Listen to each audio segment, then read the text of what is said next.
یہ تسبیح 15 شعبان کی رات شب برات کو 3 بار اور ساتھ میں 2 نفل پڑھ لیں۔ بسم اللہ الرحمن الرحیم۔ ناظرین، تقدیر الہی کو دعا کے سوا کوئی اور چیز نہیں ٹال سکتی۔ دعا کی فضیلت و اہمیت اور مشروعیت و ترغیب کے بارے میں سب سے پہلے ہم اللہ رب العزت کی مقدس کتاب میں ورد ہونے والی آیات کریمہ کا ذکر کریں گے، پھر اس سلسلہ میں سنت مطہرہ سے صحیح احادیث بیان کریں گے اور بعد میں اس تعلق سے چند ضعیف روایات کا ذکر کریں گے تاکہ قارئین کرام صحیح چیز کو اختیار کر سکیں اور غیر صحیح سے اجتناب کر کے آسان رہیں۔ ناظرین، دعا کی فضیلت و ترغیب میں وارد آیات کریمہ میں اپنے بندوں سے بے حد قریب ہوں۔ جب میرے بندے میرے بارے میں آپ سے سوال کریں تو کہہ دیجئے میں قریب ہی ہوں، ہر پکارنے والے کی پکار کو قبول کرتا ہوں۔ سیدنا انس بن مالک رضی اللہ تعالیٰ عنہ سے روایت ہے کہ نبی کریم صلی اللہ علیہ وسلم اللہ رب العزت سے روایت کرتے ہوئے فرماتے ہیں کہ اللہ تعالیٰ فرماتا ہے، آدم کے بیٹے، جب تک تو مجھ سے دعا کرتا رہے گا اور مجھ سے امید رکھے گا، میں تمہیں معاف کرتا رہوں گا، چاہے تم سے کچھ بھی سرزد ہوتا رہے۔ ابن آدم، مجھے اس امر کی کوئی پرواہ نہیں کہ اگر تمہارے گناہ آسمان کی بلندیوں تک بھی پہنچ جائیں، پھر تم مجھ سے بخشش طلب کرو تو میں تمہیں بخش دوں گا، اور مجھے اس کی کوئی پرواہ نہیں۔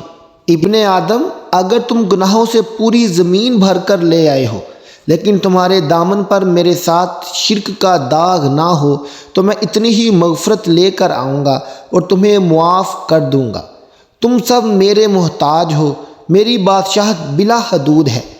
ناظرین، سیدنا ابو ذر غفاری رضی اللہ تعالیٰ عنہ سے روایت ہے کہ رسول اللہ صلی اللہ علیہ وسلم نے فرمایا، اللہ تعالیٰ فرماتا ہے، اے میرے بندو، تم سب بھوکے ہو سوائے اس کے جسے میں ہی کھلاؤں، پس تم سب مجھ ہی سے کھانا مانگو تاکہ میں تمہیں کھلاؤں۔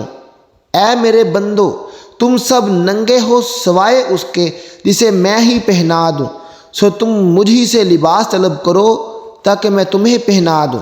اے میرے بندو، اگر تمہارے پہلے اور پچھلے، تمہارے جن اور انسان سب ایک ہی میدان میں جمع ہو جائیں اور سب مل کر مجھ سے سوال کریں اور میں ہر سوال کرنے والے کو اس کی طلب کے مطابق عطا کر دوں تو میرے خزانے میں سے اتنی بھی کمی نہیں ہوگی جتنی ایک سوئی کو سمندر میں ڈوبنے سے اس کے پانی میں کمی ہوتی ہے۔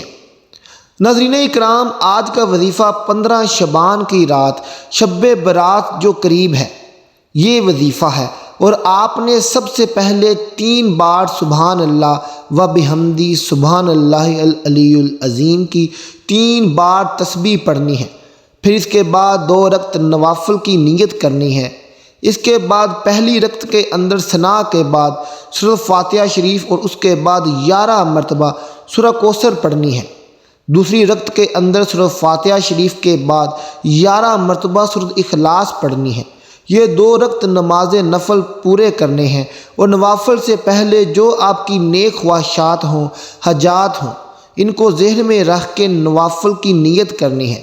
یہ عمل آپ نے اس رات کو لازمی کرنے ہیں۔ ناظرین، شب برات سے پہلے آپ یہ کام کر لیجئے، آپ یہ وظیفہ کر لیجئے، انشاءاللہ تعالیٰ آپ کی قسمت بدل جائے گی۔ آپ خود کو اپنی دنیا میں ایک اچھا انسان تصور کریں گے اور آپ کے گھر میں دولت کے انبار لگ جائیں گے۔ ناظرین، یہ بہت ہی مختصر سا وظیفہ ہے اور اس وظیفے کو کرنے میں زیادہ سے زیادہ بھی 5 سے 10 منٹ لگیں گے، اس لیے اس وظیفے کو آج سے لے کر شب برات تک کسی بھی دن رات کو لازمی کر لینا، اور ضروری ہے کہ کسی بھی نماز کے بعد کریں تو یہ زیادہ بہتر ہے۔ ناظرین، اللہ سب کا حامی و ناصر ہو۔ ملتے ہیں آپ سے اپنی اگلی ویڈیو کے ساتھ، تب تک اپنا بہت خیال رکھیے گا۔ اللہ حافظ۔